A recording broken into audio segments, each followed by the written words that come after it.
Standard 7, Subject Science, Chapter number 6, Measurement of Physical Quantities.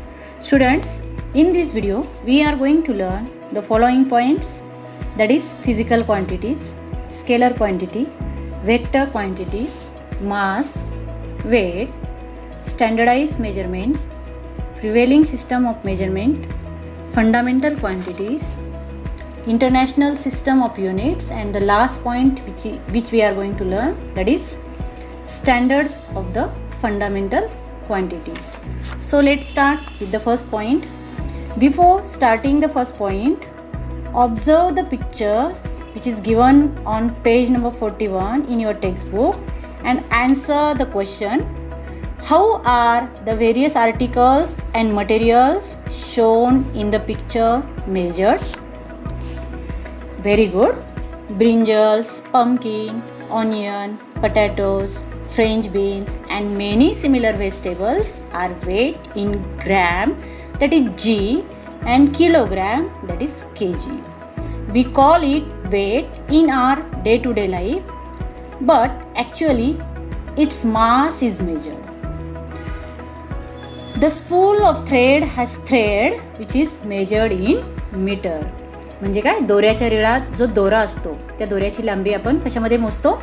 मीटरमध्ये मोजतो. The bunch of leafy green vegetables are measured in numbers. म्हणजेच काय, पालेभाज्यांच्या जो जुड्या असतात त्या आपण कशामध्ये मोजतो? संख्येत मोजतो. म्हणजे काय, पालकाच्या भाजीच्या जुड्या असतील तर आपण काय म्हणतो? एक पालकाची जुडी, दोन पालकाच्या जुड्या, तीन पालकाच्या जुड्या. Means what? We count or we measured the bunch of leafy green vegetables by using numbers. Then milk in the glass is measured in liter. आता तुम्ही बघा, दूधवाल्यांकडे दूध घ्यायला गेला की तुम्ही त्यांना सांगतात अर्धा लिटर दूध द्या, 1 लिटर दूध द्या, 2 लिटर दूध द्या. म्हणजेच काय, दूध जे असतं ते आपण लिटर्स किंवा मिलीलिटरमध्ये मोजतो. There is a diamond in the gold ring. आता बघा, तुम्हाला तिथे सोन्याची रिंग दिसते आणि त्या सोन्याच्या रिंगमध्ये डायमंड यूज केलेला आहे. The purity of gold is measures in carat. बरोबर. आणि सोन्याची जी शुद्धता असते, आपण सोनाराकडे सोनं घ्यायला जातो तर त्या सोन्याची जी शुद्धता असते ती कॅरेटमध्ये मोजली जाते. आणि ती कशी बघा, 24 कॅरेट्स मीन्स 100% प्युअर गोल्ड. म्हणजेच काय, जे 24 कॅरेटचं जे सोनं असतं, म्हणजे 24 कॅरेटचं जे सोनं असतं ते 100% शुद्ध असतं असं म्हणतात. In case of diamond, carat is the measures of both mass of diamond. 1 carat diamond is equal 0.20 gram or 200 milligram. Then the cloth is measured in meters. Okay. Now the first point, physical quantities. Now what is meant by physical quantities? Physical quantities are the quantities such as mass, weight, distance, speed, temperature, volume, etc. For example, weight of fruits, vegetables, food grains, temperature of the body or some liquids, volume of liquids, density of solid, liquid or gaseous substances, the speed of vehicles, etc. are measured by their physical quantities. Physical क्वांटिटीजला मराठीमध्ये भौतिक राशी असे म्हणतात. Okay. Now the magnitude of physical quantity. आता भौतिक राशींचे परिमाण सांगण्यासाठी मूल्य म्हणजेच व्हॅल्यू व एकक म्हणजेच युनिट यांचा वापर केला जातो. To express the magnitude of physical quantity, a value and a unit are used. For example, for measuring the distance, meter and kilometer are the units that are used. म्हणजेच काय, अंतराचं मापन करण्यासाठी किंवा अंतर मोजण्यासाठी आपण कोणत्या दोन भौतिक राशींचा वापर करतो? मीटर आणि किलोमीटर ही एकके वापरतात. Then, if the distance between two cities is 120 kilometer, then 120 is the value and kilometer is the unit of the distance. Different physical quantities are measured by different unit. आता आपण बघा physical quantities कोणत्या कोणत्या आहे ते आपण वरच्या पॉईंटमध्ये बघितलेलं आहे आणि ह्या सगळ्या क्वांटिटीजचं मापन करण्यासाठी आपण वेगवेगळ्या युनिट्सचा म्हणजेच वेगवेगळ्या एककांचा वापर करतो. इथे आपण एकच एक्झाम्पल बघितलं की आपल्याला 2 शहरांमधलं डिस्टन्स मोजायचं असेल किंवा अंतराचं आपल्याला मापन करायचं असेल तर आपण कशा पद्धतीने करतो, तर अंतराचं मापन करण्यासाठी आपण मीटर आणि किलोमीटर ही एकके वापरतो. आणि याच्यामध्ये तुम्हाला एक एक्झाम्पल दिलं की 2 शहरांमधलं अंतर जर 120 किलोमीटर असेल तर ह्यामध्ये 120 ही काय झाली व्हॅल्यू आणि किलोमीटर हे काय झालं त्याचं unit. Got it? Next point is scalar quantity. A scalar quantity is completely expressed by its magnitude alone. For example, to express quantities such as length, breadth, area, mass, temperature, density, time, work, etc. Value with a unit is used. For example, length of a road 2 kilometers, temperature of a sick person 101 Fahrenheit, etc. आता बघा scalar क्वांटिटीला आपण मराठीमध्ये काय म्हणतो, अदिश राशी. अदिश राशी केवळ परिमाणाच्या सहाय्याने पूर्णपणे व्यक्त करता येते. उदाहरणार्थ लांबी, रुंदी, क्षेत्रफळ, वस्तुमान, तापमान, घनता, कालावधी, कार्य या राशी व्यक्त करण्यासाठी केवळ मूल्य या एककाचा वापर म्हणजेच परिमाणाचा वापर होतो. आता बघा वरती आपण बघितलं की मॅग्निट्यूड ऑफ फिजिकल क्वांटिटी यामध्ये आपण अंतराचं उदाहरण घेतलं तर अंतर हे आपण किलोमीटर आणि मीटरमध्ये मोजतो आणि अंतराचं मापन करताना तिथे व्हॅल्यू आणि युनिट या दोन्ही घटकांना महत्त्व दिलेले आहे. परंतु स्केलर क्वांटिटीमध्ये तसं नसतं. तर इथे फक्त केवळ मूल्य व एककाचा वापर म्हणजेच परिमाणाचा वापर होतो. उदाहरणार्थ रस्त्याची लांबी 2 किलोमीटर, ताप आलेल्या माणसाच्या शरीराचे तापमान 101 फॅरनहाईट इत्यादी. Then vector quantity. वेक्टर क्वांटिटीला मराठीत काय म्हणतो आपण, सदिश राशी. Scalar quantity is express completely with both magnitude and directions. For example displacement, velocity. For example displacement of 20 kilometers towards the north, the aeroplane flying at a velocity of 500 km/h towards Mumbai. म्हणजे काय, सदिश राशी व्यक्त करण्यासाठी, vector quantities व्यक्त करण्यासाठी परिमाण व दिशा या दोहांची गरज असते. अदिश राशीमध्ये आपण फक्त काय बघतो की मूल्य ह्या एककाचा वापर केला जातो. तर सदिश राशी म्हणजे वेक्टर क्वांटिटीजमध्ये आपल्याला मूल्य म्हणजेच परिमाण व दिशा या दोघांचा विचार करावा लागतो. मग इथे आपण 2 उदाहरणे घेतलेली आहे. विस्थापन दॅट इज डिस्प्लेसमेंट. आता उदाहरणार्थ यामध्ये बघा उत्तर दिशेस 20 किलोमीटर विस्थापन म्हणजेच काय, इथे मूल्य पण आलं आणि दिशा पण आलेली आहे. 20 किलोमीटर हे काय झालं, 20 किलोमीटर, 20 हे मूल्य, किलोमीटर हे युनिट आहे आणि उत्तर दिशेस म्हटलेलं आहे तर इथे दिशा सुद्धा आलेली आहे. आलं लक्षात. म्हणजेच काय, सदिश राशी वेक्टर क्वांटिटीज व्यक्त करण्यासाठी आपल्याला परिमाण व दिशा या दोघांची गरज असते. त्यानंतर दुसरं उदाहरण इथे दिलेलं आहे. वेग मुंबईच्या दिशेने 500 किलोमीटर प्रति तास वेगाने चाललेले विमान. मुंबईच्या दिशेने 500 किलोमीटर म्हणजे इथे काय, परिमाण व दिशा या दोघांचा विचार केलेला आहे. यावरून आपण एकच सांगू शकतो की सदिश राशी वेक्टर क्वांटिटीमध्ये परिमाण व दिशा दोघांचा वापर केलेला असतो. Then the next point is mass. Now what is mean by mass? The amount of matter present in a substance is called mass. वस्तुमान, ज्याला आपण मराठीमध्ये काय म्हणतो, वस्तुमान. वस्तुमान म्हणजे काय, पदार्थातील द्रव्य संचय होय. आता तुम्हाला माहिती आहे की कोणताही पदार्थ असेल तर तो पदार्थ हा द्रव्याच्या कणांनी बनलेला असतो आणि त्या द्रव्याचा संचय म्हणजेच काय, त्या वस्तूचे वस्तुमान that is mass. Matter has inertia which is a natural tendency to resist a change in its state. पदार्थात निसर्गतः जडत्व असते, यामुळे पदार्थ स्थिती बदलास विरोध करतो. Mass is the qualitative measures of the inertia of an object. This means that if the mass is larger then the inertia is greater. म्हणजेच काय, वस्तुमान हे वस्तूच्या जडत्वाचे गुणात्मक माप आहे.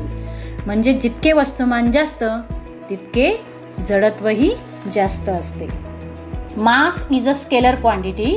Units of mass are gram and kilogram. वस्तुमान ही काय आहे, अदिश राशी आहे. त्याचे एकक सामान्यतः ग्रॅम किंवा किलोग्रॅम आहे. म्हणजेच काय, कोणत्याही वस्तूचे वस्तुमान मास आपल्याला मेजर करायचे असेल तर आपण कोणते दोन युनिट्स वापरतो, ग्रॅम किंवा kilogram. Then the next point is weight, ज्याला आपण मराठीत काय म्हणतो, वजन. Weight is the gravitational force that is acts on this mass. वस्तुमानावर कार्य करणाऱ्या गुरुत्वीय बलाला, ग्रॅव्हिटेशनल फोर्स म्हणजे काय, गुरुत्वीय बल. आता तुम्हाला माहिती आहे की पृथ्वीवर ज्या काही वस्तू असतात त्या प्रत्येक वस्तूवर ग्रॅव्हिटेशनल फोर्स कार्य करत असते आणि त्या ग्रॅव्हिटेशनल फोर्सला आपण काय म्हणतो, weight. The weight of the object is actually the gravitational force by which the earth attracts that object towards its centre. म्हणजे का, एखाद्या वस्तूला पृथ्वी ज्या गुरुत्वीय बलाने आपल्या केंद्राच्या दिशेने आकर्षित करते त्याला त्या वस्तूचे पृथ्वीवरील वजन असे म्हणतात. Weight is a vector quantity. Weight differs at different places on the earth. वजन ही सदिश राशी आहे. वस्तूचे वजन पृथ्वीवरील वेगवेगळ्या ठिकाणी वेगवेगळे असते. The gravitational force of the moon is lesser as compared to the gravitational force of the earth. म्हणजेच काय, पृथ्वीच्या मानाने चंद्राचे गुरुत्वाकर्षण कमी असल्याने आपले किंवा एखाद्या वस्तूचे चंद्रावरील वजन त्या वस्तूच्या पृथ्वीवरील वजनापेक्षा कमी भरते. आता बघा मुलांनो, आपण जर चंद्रावर गेलो तर आपलं जे वजन आहे, समजा पृथ्वीवर आपलं वजन 50 किलो असेल तर चंद्रावर गेल्यानंतर तुमचं वजन फक्त 1/6 इतकंच भरेल. कारण का, तर चंद्रावरती gravitational force as compare to earth कमी असतं. म्हणून बघा, चंद्रावर ग्रॅव्हिटेशनल फोर्स कमी असल्यामुळे आपण चंद्रावर तरंगूसुद्धा शकतो. आलं लक्षात. Then the next point is standardise measurement. म्हणजेच काय, प्रमाणित माप. It is not scientifically correct to measure the physical quantities without any standard method. म्हणजेच काय, आपण अंदाजे कोणतेही मापन करणे योग्य नाही. त्यासाठी प्रमाणित मापांची आवश्यकता असते. प्रमाणित एकके वापरून केलेले मापन अचूक असते आणि अचूक मापन करताना निरनिराळ्या राशींचे मोजमाप त्या राशीसाठी सुनिश्चित केलेल्या एककामध्येच करतात. म्हणजेच काय, आपल्याला आपल्या दैनंदिन जीवनामध्ये ज्या काही विविध राशी आपण मोजतो, ज्या विविध क्वांटिटीजचं आपण मेजरमेंट करतो, त्या क्वांटिटीजचं मेजरमेंट करण्यासाठी आपण योग्य पद्धतीने सुनिश्चित केलेल्या एककांचा वापर केला पाहिजे. उदाहरणार्थ, लांबी ही मीटर या एककात मोजली जाते. त्यासाठी एक विशिष्ट अंतर म्हणजेच 1.0 मीटर असे प्रमाण मानले आहे.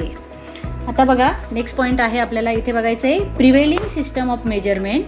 म्हणजेच काय, प्रचलित मापन पद्धती. त्यामध्ये फर्स्ट आहे MKS system. Distance is measured in metres, mass is kilogram and time in seconds according to MKS system. MKS मापन पद्धतीनुसार लांबी कशामध्ये मोजतात, मीटरमध्ये, वस्तुमान किलोग्रॅममध्ये व काळ, वेळ, कालावधी हा कशामध्ये मोजतात, सेकंदामध्ये मोजतात. मग आता बघा, MKS म्हणजेच काय, M for metre, K for kg that is kilogram and S for second आणि आपण त्याला म्हणतो MKS पद्धती. देन CGS पद्धती, CGS method or CGS system. CGS distance is measured in centimeters, mass in gram and time in second in CGS system. C for centimeter, G for gram and S for second. म्हणजेच काय की CGS मापन पद्धतीनुसार लांबी ही centimetre, वस्तुमान ग्रॅममध्ये व काळ म्हणजेच वेळ सेकंदात मोजतात. आणि त्यावरून C for centimetre, G for gram and S for second. Okay, these three quantities means distance, mass and time are used to measure all other quantities. आणि MKS मापन पद्धतीमध्ये लांबी, वस्तुमान व काळ या राशी आधारभूत मानण्यात येतात. त्यांचा उपयोग करून इतर राशींचे मापन केले जाते. Now complete the following table which is given on page number 42. First point is physical quantity, then MKS system and CGS system. Now tell me, what is the unit of mass in MKS and CGS system? Mass in MKS system we use kilogram and in CGS system we use gram. म्हणजेच काय, मास वस्तुमान आपण कशामध्ये मोजतो, kilogram आणि ग्रॅममध्ये. Then distance in MKS system it is measure in using metre and in CGS system we use the unit to measure it centimetre. Then time in MKS system time is measured in second and in CGS system also it is measure in second. Speed म्हणजे काय, एखाद्या वस्तूची चाल. त्यामध्ये बघा, distance is divided by time. Then in MKS system metres divided by time, म्हणजे जितके metre असेल त्याला दिलेल्या वेळेने आपल्याला इथे भागावं लागणार आहे. Then centimetre divided by time. We have to use this formula to count the speed in MKS and CGS system. Next point is fundamental quantities. Now what is meant by fundamental quantities? The quantities for which the standardized units can be decided are called fundamental quantities. For example, the distance and time are the quantities for which standard units have been decided. ज्या राशींचे प्रमाण ठरवता येते अशा राशींना आपण पायाभूत राशी, fundamental क्वांटिटीजला काय म्हणतो आपण मराठीमध्ये, पायाभूत राशी. त्यामध्ये बघा, लांबी व काळ या राशींचे प्रमाण ठरवले आहे. There is fundamental unit for each fundamental quantity. This fundamental unit is available to all. There are 7 basic fundamental quantities. पायाभूत राशींच्या प्रमाणास पायाभूत प्रमाण म्हणतात. पायाभूत प्रमाण सर्वांना उपलब्ध असते. 7 राशी पायाभूत मानल्या आहे. Next point is international system of units. Metric system is an international systems of units that is based on 7 fundamental units. This is also called the system international. Means what? SI. It is currently used all over the scientific and technologically world. म्हणजेच काय की international system of युनिटमध्ये बघा, metric पद्धती ही एककांची आंतरराष्ट्रीय पद्धती, system international ज्याला आपण म्हणतो SI सिस्टम. 7 पायाभूत राशींवर, तुम्हाला मी ऑलरेडी सांगितलं की 7 राशी आहे ज्यांचं आपण मापन करतो आणि या 7 पायाभूत राशींवर ही पद्धती आधारित आहे. सध्या जगभरात विज्ञान आणि तंत्रज्ञान ह्या क्षेत्रांमध्ये ह्याच पद्धतीचा म्हणजेच कोणत्या, सिस्टम इंटरनॅशनल SI पद्धतीचा वापर अपेक्षित आहे. The units of fundamental quantities such as length, mass and time in the metric system are given. Metric पद्धतीतील लांबी, वस्तुमान व काळ या पायाभूत राशींच्या एककांची नावे आणि चिन्हे आता मी तुम्हाला सांगणार आहे. त्यामध्ये फर्स्ट आहे या कॉलममध्ये किंवा ह्या चार्टमध्ये आपल्याला बघायचं आहे quantity, name of the unit and symbol of the unit. आता बघा, ह्या ज्या राशी आहे या राशींचे आपण दैनंदिन जीवनामध्ये मापन करतो आणि मापन करण्यासाठी आपण कोणकोणत्या युनिट्सचा वापर करतो आणि त्यांची चिन्हे काय आहे, म्हणजे त्यांची युनिट सिम्बॉल किंवा एकक चिन्ह काय आहे आता ते आपण बघणार आहोत. First is length and the name of the unit is metre. आता लांबी ही कशामध्ये मोजतो आपण, मीटर किंवा सेंटीमीटरमध्ये मोजतो. त्यामध्ये सिस्टम इंटरनॅशनलमध्ये बघा, म्हणजे SI सिस्टममध्ये लांबी जी आहे लेंथ ती आपण मीटरमध्ये मोजतो. And what is the symbol of the unit, that is M.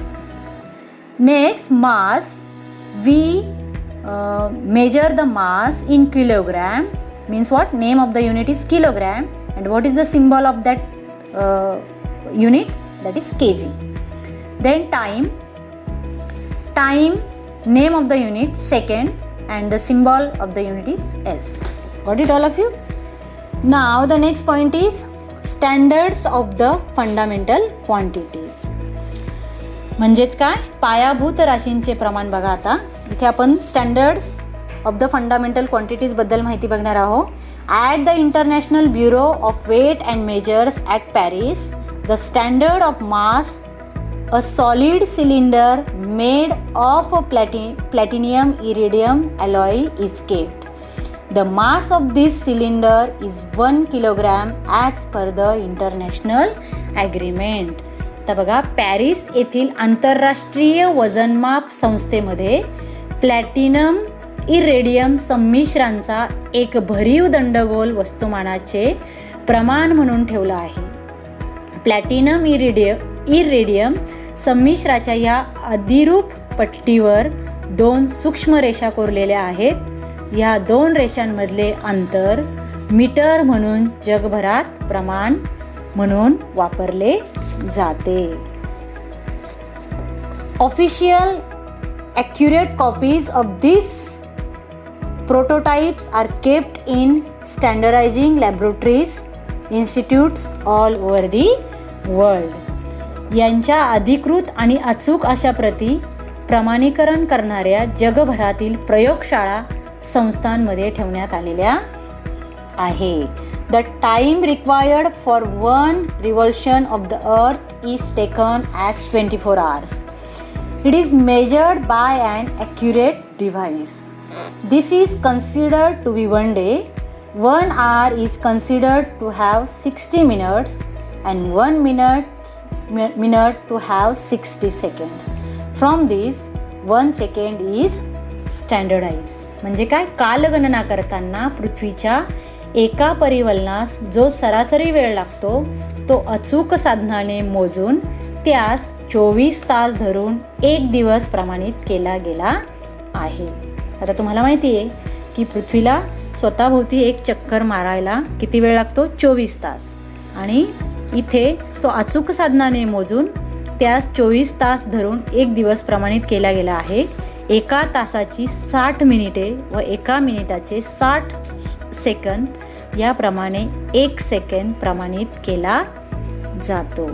Got it all of you?